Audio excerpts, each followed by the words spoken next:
What's a fair and just sentence for a Pakistani grooming gang member who targets white English girls and horrifically assaults and humiliates them? How long do you think they should go to prison for? A self-described English socialist considers between 2 and 5 years to be substantial enough as to not be considered a slap on the wrist.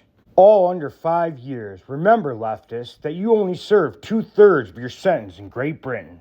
Abdul Rahman, Huddersfield, sentenced to 3 years and 11 months as part of Operation Tender Sea. Muhammad Imran Ibra, Huddersfield, handed a 3-year sentence for trafficking and actual bodily harm. Hamid Safi, Rochdale, sentenced to 4 years for trafficking during the landmark 2012 trials, as documented by the BBC News Rochdale. Naz Ahmed, Huddersfield, received a 5-year sentence for inciting a child to commit sexual offense and sexual assault. Manzoor Hassan, Huddersfield, jailed for 5 years for a supply of Class A drugs, administering a noxious substance, and inciting a person under 18 into prostitution. Abdul Qayyam, Rochdale, received a sentence of 5 years. Muhammad Amin, Rochdale, received a sentence of 5 years for sexual assault. And the leftists responded, so you can't find any that got a slap on the wrist then.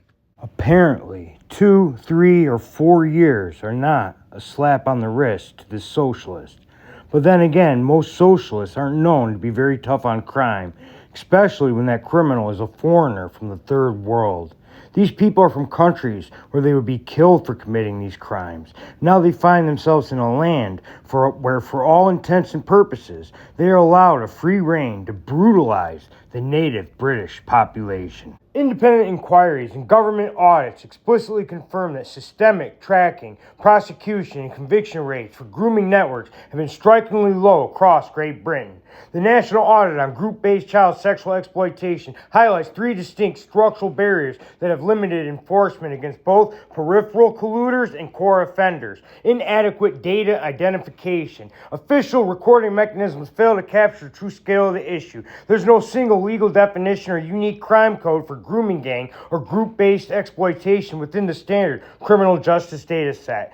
Crimes are frequently categorized simply as individual assaults or generic conspiracy offenses, obscuring the tracking of the network abettors. Police forces in the United States have been famous for doing this. Washington, D.C., for example. Other cities have padded their stats, have reclassified what were once serious, violent felonies all the way down to misdemeanors.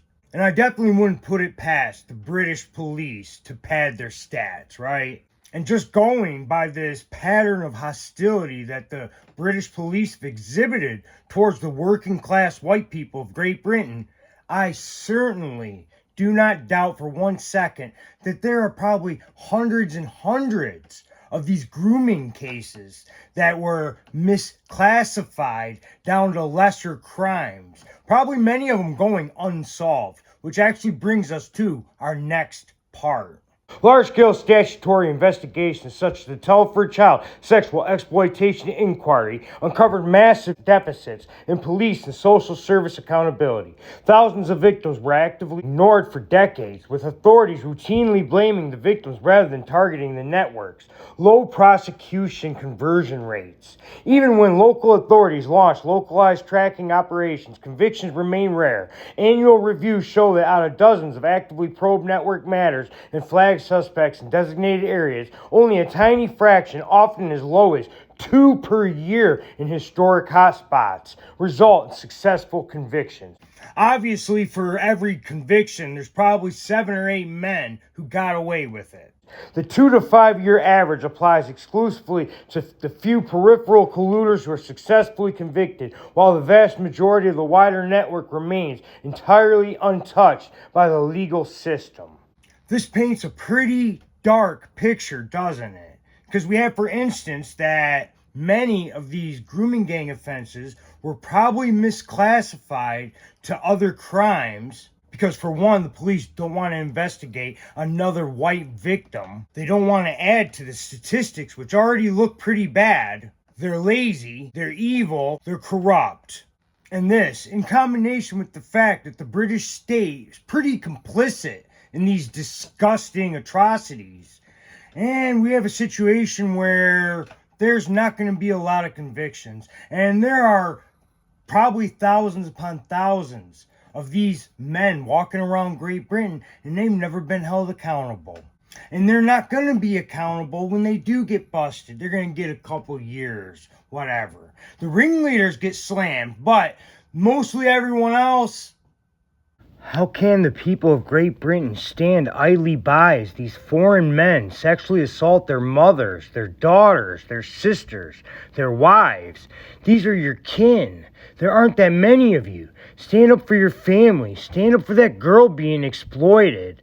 Look at these sentences. This is pathetic. These men should be doing life. Then look at this smarmy, snarky leftist. So you can't find any that got a slap on the wrist then? No, buddy. This is all slaps on the wrists here. This isn't justice. Is this your justice? It's not justice to me.